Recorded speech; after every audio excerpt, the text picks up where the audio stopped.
तेल्हारा तालुक्यातील तेल्हारा घोडेगाव मार्गावर अज्ञात व्यक्तीवर धारदार शस्त्राने भीषण हल्ला करण्यात आला आहे।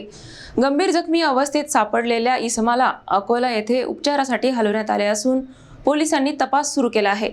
अकोला जिल्ह्यातील तेल्हारा तालुक्यात एक धक्कादायक घटना समोर आली आहे। तेल्हारा घोडेगाव मार्गावरील अग्रवाल फार्म हाऊस परिसरात उशिरा रात्री अज्ञात हल्लेखोराने एका इसमावर धारदार शस्त्राने अत्यंत क्रूरतेने हल्ला केला। रात्री सुमारे 11:30 सुमारास ही घटना घडल्याची माहिती मिळाली आहे। जखमी इसमाचे नाव रामकृष्ण गिरी असून तो गंगा जिनिंग कंपनीत काम करत असल्याचे समजते। आरोपीने त्याच्यावर छाती, पाय तसेच डोक्यावर गंभीर वार केले। हल्ल्यानंतर सदर इसम अर्धनग्न अवस्थेत गंभीर जखमी स्थितीत आढळून आला। स्थानिक नागरिकांनी तात्काळ मदत करत तेल्हारा पोलिसांच्या सहकार्याने त्याला तेल्हारा ग्रामीण रुग्णालयात दाखल केले। मात्र प्रकृती चिंताजनक असल्याने पुढील उपचारासाठी अकोला शासकीय रुग्णालयात हलविण्यात आले। या घटनेमुळे परिसरात भीतीचे वातावरण निर्माण झाले असून पोलिसांनी घटनास्थळी धाव घेत हल्लेखोरांचा शोध सुरू केला आहे। हल्ल्याचा नेमका हेतू काय होता याचा तपास सुरू आहे।